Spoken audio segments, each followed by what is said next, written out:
Hey guys, Jacqueline here with Zenith Home Loans. Thank you so much for joining us again today.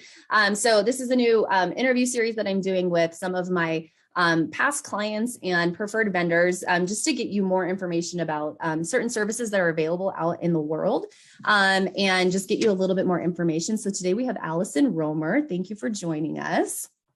Yeah, happy to be here. I appreciate you taking the time. So you are kind of in the world of marketing, branding, sounds like doing some content and things like that. So why don't you kind of tell us a little bit more about what exactly it is that you do, why you like it, and then we'll jump into some questions. Perfect. Okay. Yeah, so I worked at a variety of marketing agencies in Chicago, Denver, and Boulder for about 15 years before a little over a year ago, I went out on my own and started my own company. It's called the Ink Bolt. Okay. And I do marketing and branding and a lot of strategy and consulting work. So I have clients that range from really small startups to really big companies with huge internal communications teams and marketing teams that I plug into versus like a tiny little company that's just getting started and needs to figure out what their marketing is. And that's really what I love about it, because I think, my favorite, not to be cliche, but my favorite thing about marketing is that it's really storytelling. And Mm-hmm. so I like being on my own and finding these people that are telling a story, and they're all these different stages of the story. Like maybe it's 100 years old, or maybe it's not even started yet. And I can kind of help them figure out what it is, how they want to tell it, how they get out in the world. And it's just been a blast. I've met the coolest people. I love a small business owner who's passionate about what they do, but don't really Great. know where to start. So I joke sometimes it's a little bit of psychology, a little bit of therapy, and a lot of writing, and it's just a lot of fun. That's awesome. And so do you work more with companies or do you work with individuals or kind of a combination of the two? It's a combination. I would say, as a business owner, when I started a year ago, I really went after businesses as my clients because honestly, they pay the bills, they have the budgets, and they can Right. pay for the consulting time. But I think what I love doing the most is consulting with small businesses. And I have two clients now that are just tiny little startups going out into the world. One's not even launched yet. We're just working on their brand story. But it's nice owning a business because you can kind of get those clients that are the anchor that keep things moving. And it's still really fun to work on those, but it allows me flexibility when I work with individuals because they often don't have a big budget. And Right. then that way I can do a little bit of passion projects and a little bit of things that are a bit bigger. Right, right. Okay, that's awesome. So I'm going to jump into, we wrote up a couple of questions for you. And so I'm just going to jump into those for us. So the first one is if for somebody who's just getting started on their brand, what's the number one thing that they should do first? Yes, I am a huge fan of writing a mission statement. And I know not everybody's a writer. So I always say, like, you can just go out for coffee with your friend and hit record on your phone and talk about your mission statement. Or I like to just sit down and journal and figure it out. And really get that on paper at the end of the day, no matter if you're a writer or not. Like, I think having that written down as a North Star is really important.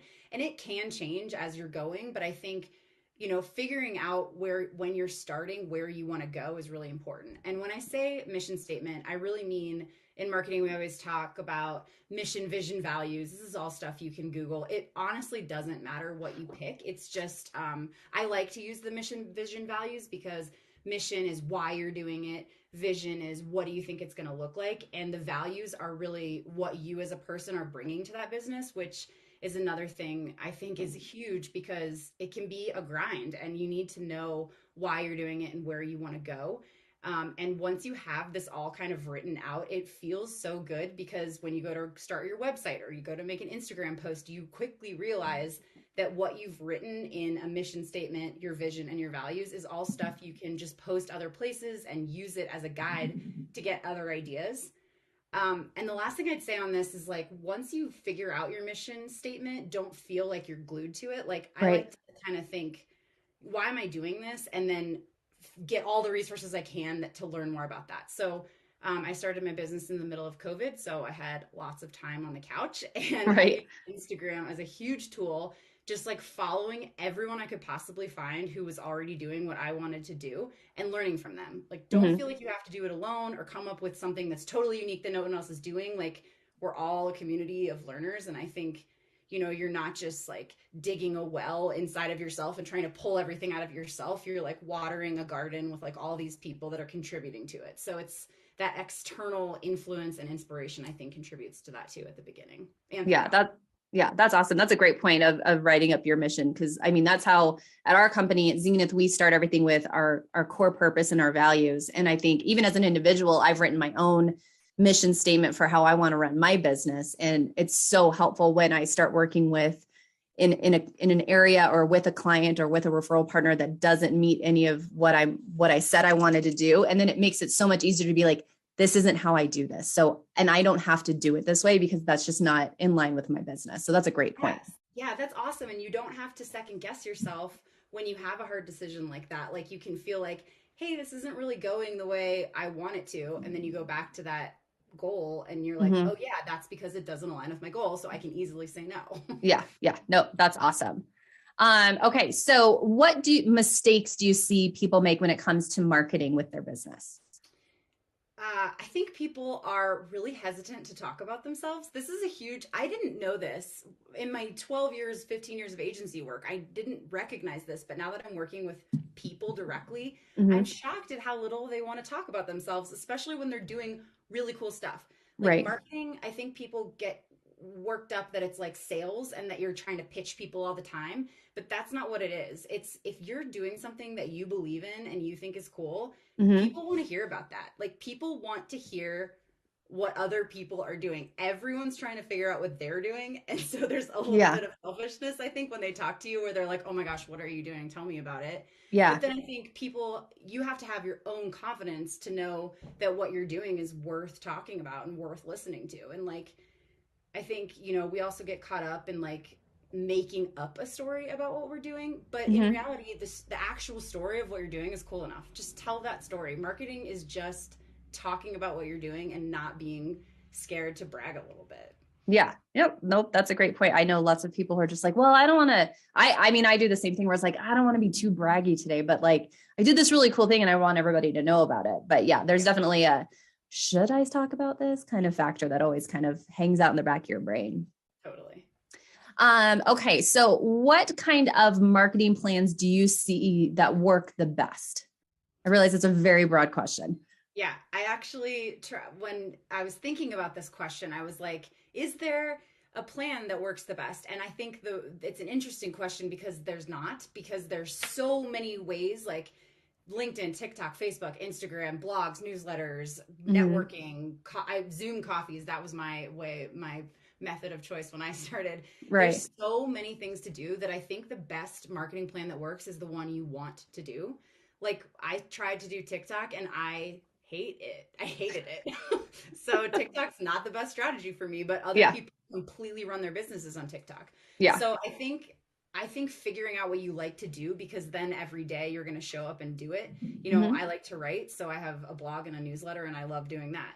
Some people don't like to write, so maybe they want to, I know you're awesome on video. You're always like emailing videos of you chatting, and that works so great because you're comfortable on the camera and it feels really natural. Like, I think trying a little bit of everything, figuring out what's fun and sticking to that, and don't be afraid to change it. I mean, people have all these rules about grow your Instagram and you have to post 3 times a week and batch your content. And that all just feels so fake to me. I think it's just, what do you want to do?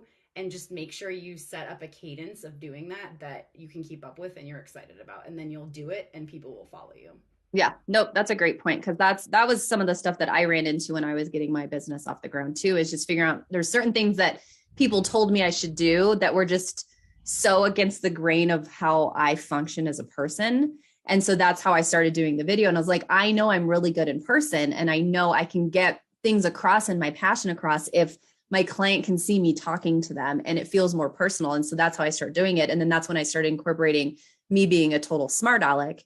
And now people know, they're like, oh, and she's funny too. And I'm like, yeah, no, I really am. I really just want to be your friend. And I also want to help you with this thing too. And it comes down to, my husband just launched a business too. And I'm like, people will work with you if they know, trust, and like you. And I feel like that's like the number one thing that a lot of people forget. And it's like, you've got to put yourself out there as like a person and they need to know who you are. And then the rest of it will kind of start to fall into place and you'll find your groove. And to your point, finding the plan that works best for you is the one that will work the best. Totally. Yeah. And I think you bring up an awesome point around like, in our previous generations, our parents' generation, when they were working, it was all about being professional and being the face of the company and representing the company. But Hmm. I feel like the pendulum's completely swung the other way. We're Yeah. tired of like working with companies, and everybody wants to work with people. And if they really can figure out who you are and what you're about as a person, then the work comes after that. Like if you can find a way, like you're saying, to get your personality through, Right. people want to work with you. Yeah. I'm convinced if people know that I'm funny, that they'll definitely want to work with me. But I got to Yeah, read my rooms. Sometimes you got to just know your audience. that's true. Sometimes my jokes don't work. Yeah. Okay. So if I'm just getting started on my personal brand, so I know we've talked about the like writing up our vision. Let's say I've got my vision in place. And so now what? Like what would you recommend now that I've got that piece of information and I know what my mission is, I know what my goals are, what would be the next step for somebody? Yeah, I think getting the word out there, even maybe even before you're ready. I mean, for me, I I maybe took it a little too far because I had about 1,000 conversations before I launched my business. Right. But I think starting where you're comfortable with getting the word out. So you wrote your mission statement down, put it Hmm. somewhere people can see it. Is that Right. on a website? I mean, websites are that's something people should know. Websites aren't so easy to make. It's Hmm. crazy. Like Yeah. it blew my mind. I was so intimidated to make mine and I made it in less than an afternoon. Now you have like a canvas that you can put your mission, your vision and all that on and just start workshopping it with people. I mean, I started just talking to people and being like, I'm thinking about doing this. Here's kind of the look I'm going for. I got all of my first clients out of just those calls. Oh, Just the wow. calls where I was saying, I'm thinking about doing this. Do you think it's a good idea? And they were like, not only do I think it's a good idea, but here's like three things I want to work on with you. So That's I think awesome. like, yeah, being strategic about who you talk to in the beginning and workshopping that message. I mean, you really are workshopping it. It's not a manipulation tactic. It's just like we were talking about before. You're like building relationships with people, even being a little bit vulnerable. Like, what are you worried about with starting your business? Do you Hmm. think there's holes in your mission statement? Are you questioning some of your vision? Like, who do you know who's an expert who can guide you on that? And I would bet good money that that person at the end of the call is either going to refer you to someone they think you can work with, or they've got work for you to do if you're talking to the right people. Yeah. No, that's awesome. That's a great point. Okay. So when it comes to copy or content, do you have any tips or suggestions to make sure that I'm really communicating to my audience or the audience that I'm looking for? Yeah, I think a lot of people write from a point of like, what do I have to say? And I think Mhm. you need to write from the point of what does my audience need to hear? Okay. And that requires a lot of prep work because you need to know who your audience is and you need to know what their problem is. So I work for a startup right now that's marketing like a SaaS platform technology to different marketers. So we're Hmm. marketing something to marketers. And Okay. so I think we want to talk all the time about how great we are. We have this tool and it can do this thing and you can do these 10 things and we're going to help you do this. But the only time anyone ever wants to listen to us is when we really think about the problem we're helping them solve. So if I'm like, like Jacqueline, you have to be on the phone like 75 million hours a day. So Hmm. I understand what that's like. You don't have time for this, that, and the other. So Hmm. I'm going to give you this tool that saves your time. It's a Yeah. much better conversation than just Right. coming at them with like the 10 things you have to give them if Yeah. you spend some time thinking about what they need to hear. Yeah. No, that's excellent. That's a perfect response. Okay. Who doesn't use marketing or branding that you think should?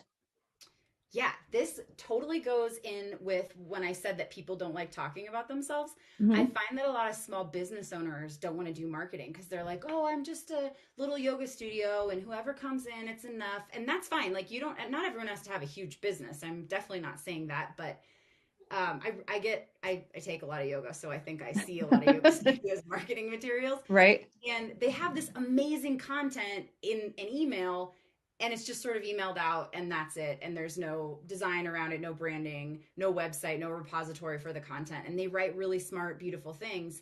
And I think like someone like that could use a website and it could have a blog and they could have an automated newsletter. I mean, it's stuff that's like really easy. You already did the hard work of putting like Right. beautiful thoughts onto paper. Like, do the easy part of, even if you have to hire a branding consultant to come in and set up all your automation, like do that, because if you're doing the work and you have the knowledge, I think it's worth the extra investment to make it look nice and make sure it's reaching more people. And I think to that same vein, passive newsletter collection, if newsletters are your thing, or passive Instagram followers, if you have a medium and you're putting good content on the medium, put the marketing effort in to grow your audience. Yeah. Because maybe you're a yoga studio that can only have 10 people come to class, but maybe you can have an Instagram channel that gives inspiration to 10,000 people because you have Hmm. all this great content. I think, we can always scale what we're learning and what we're doing, and we can always design always makes it better. Yeah. So Yeah. spend money there. Yeah, right. For sure. Do you see, just because a lot of real estate agents are going to see this video as well, and obviously my hope is a lot of entrepreneurs will see it as well, but from on the real estate side or even on the lending side, is there anything that you see in real estate that, as far as like content that they're putting out or anything like that, that you'd be like, oh, I wouldn't do it that way, or that's a really good point, I wish more people would do it that way? Because like I found, because I follow a lot of real estate agents, I feel like a lot of the content is very, very similar. And so none of it's really standing out. And so like, that's my biggest thing when I'm trying to coach my real estate agents specifically. It's like, what are you doing to stand out? And like, and to your point earlier, is like telling the story, like tell the story about the client versus just posting a picture of the house. Cause well, yeah, it's like your job is to sell real estate, or your job is to sell car parts, or your job is to teach in a yoga studio. It's like, but what else? Like, how do we, what would you recommend somebody doing just like that extra little piece? Because yes, there's lots of people who are doing a lot of the things that we want to do. So how do I make sure that I might be putting out the same message, but what would be something that might help me stand out just a little bit more above the other guys? Yeah, that's an awesome question. I think if people aren't comfortable with marketing, especially in real estate or kind of these fields that have like a lot of competition like this, I think it's really easy to land on cliches and then just sort of feel like I'm going to land on this cliche and then fill it in with my own personal touch. So, for Uh-huh. example, I used to work in insurance, and we would always use the tagline, "We've got you covered," because, Mm-hmm. insurance is coverage, and we just thought it was such a Right. great pun. And after 2 years, it's not a pun anymore. It's a cliche. And so I Yeah. think with real estate, it's like your dream home, see yourself here, envision this. Like everyone's getting these messages. That's why they're looking for a house. Right. So I think to your point, and going back to like what makes you a person that someone wants to work with, like what's the unique thing that you have that you're giving to them? And maybe you don't know what that is, and that's fine. But think about, I think you can often come up with that when you think about what people have told you about working Mm-hmm. with you. Like you were saying, like, oh, I'm funny, I should be funny in my videos. Like probably somewhere along the way someone said, hey, Jacqueline, that was pretty funny. Like Yeah. listen to what people are saying. That's your Right. differentiator. That's what Yeah. is making you unique. Like, are you an expert? A realtor I worked with previously is an expert in interior design. Mm-hmm. So a good marketing strategy for her would be go into this house and highlight things that are good interior design. Like get really specific about something. That's not something other people are going to show you. Yeah. Yeah. So kind of take you're doing the thing that like we're just going to make it really broad. You're doing the thing that everybody else is doing, but like, what's the one like expertise that you're also bringing to the table? Exactly. Yeah. And I think, you know, the human brain, to go into the psychology of marketing, like brains gloss over big picture stuff. We hold on to details. The Mm-hmm. thing that overwhelmingly captures someone attention is it within a story, the details of the story and the threads that make them follow along. So Mm-hmm. I would say sometimes the thing that makes you stand out is to start with that tiny little detail and then come out from there, instead of Mm-hmm. starting at this is your dream home and zooming into the kitchen as an example. It's like, what's the little tiny detail that you're noticing as a realtor or a lender that no one Mm-hmm. else is noticing? Focus on that detail in your marketing, and then when you just want people to click, and Right. then you can zoom out to the big picture, like Right. get the clicks with those details. Yeah. You've got to hook them in and then you can give them the story. Yeah. Awesome. Okay. What is something that you wish clients would ask you about your work when they hire you? Yeah, so we talk marketing strategies, four things. It's an insight, a problem, a goal, and a solution. And Mm-hmm. we spend all of our time talking about the insight, the goal, and the solution because those are all us, us, us. Like, I know this thing, I have this goal, I have this solution. The Mm-hmm. problem, again, going back to like, that's your audience's problem. So I think we skim over that a lot, but that is where you should be spending the most time.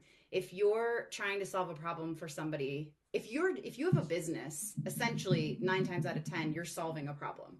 Right. So get really specific about what that problem is. Talk to people who have the problem. Are you targeting people who want to buy a house?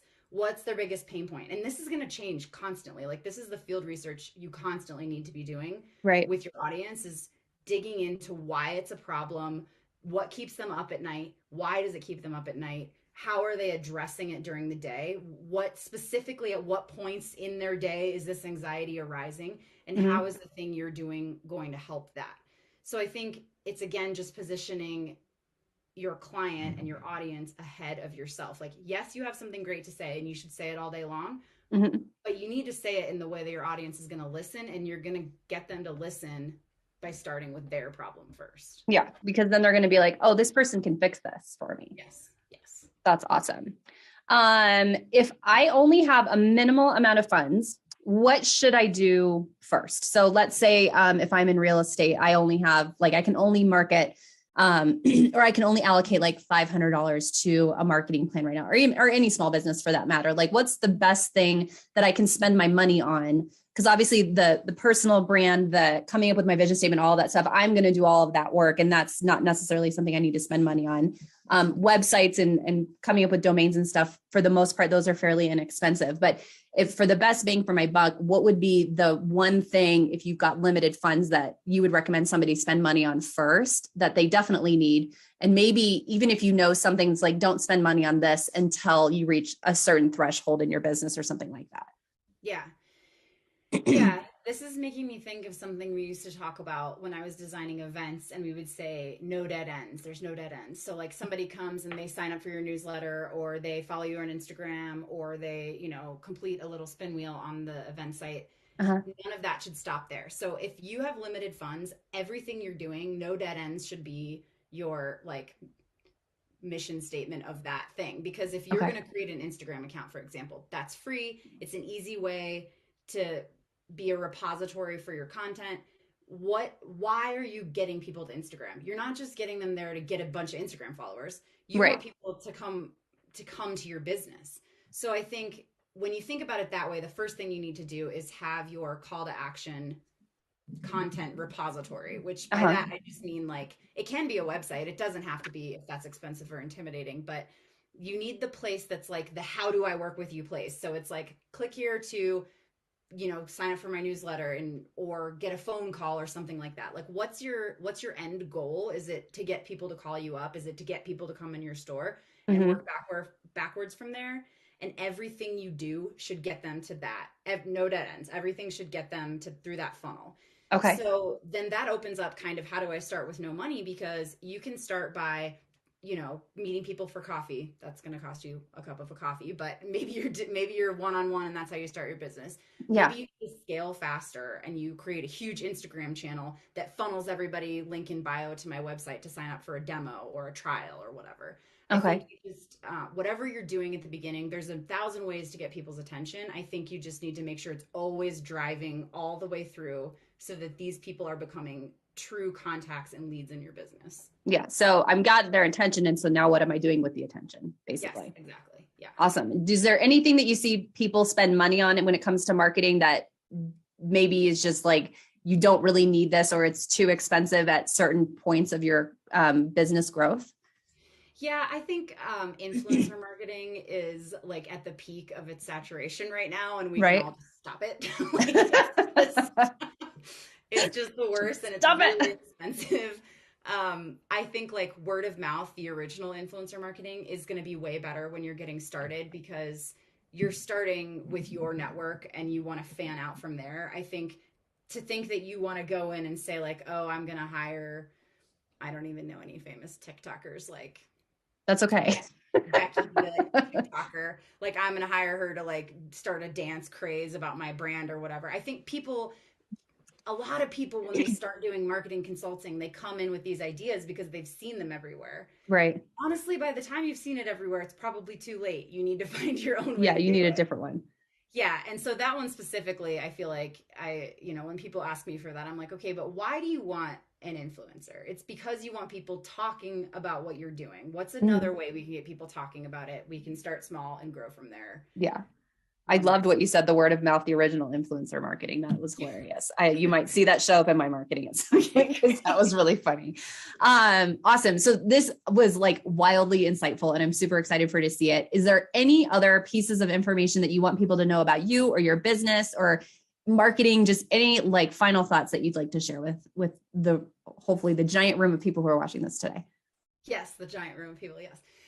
Yeah, I think like, I'm very happy talking about our personal brand and branding is a huge thing that my company does. But Mm-hmm. I also want to caution people not to get too caught up or worried about like creating a brand Mm-hmm. because I think, we're people. Like going back to what we said earlier, people want to work with other people. They don't want to Mm-hmm. work with businesses. They want to work with people. And Yeah. people aren't brands. We're dynamic, we're malleable, we change over time.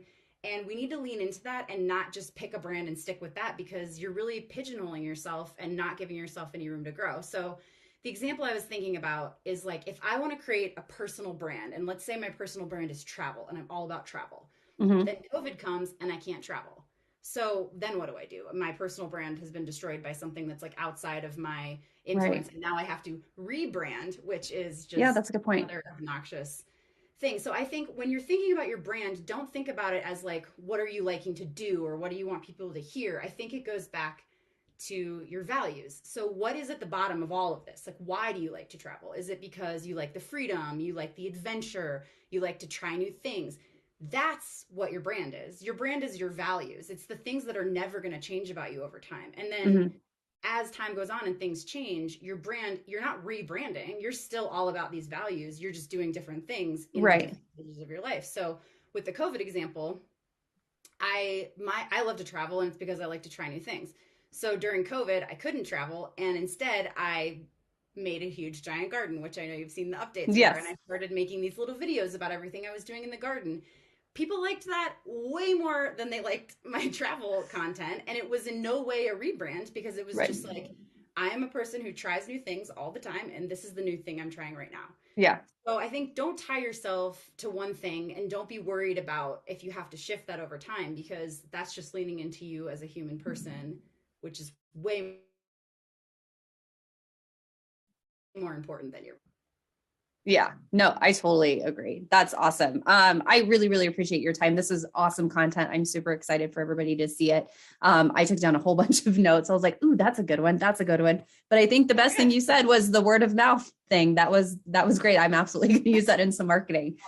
So thank you again for taking the time to do this. I really genuinely appreciate it. Alison Romer, the Ink Blot. You've got your website and I'll link all of that stuff in the bottom of all of this so you guys can get in contact her if you have additional questions. And thank you. I appreciate you. Yeah, this was fun. Thanks,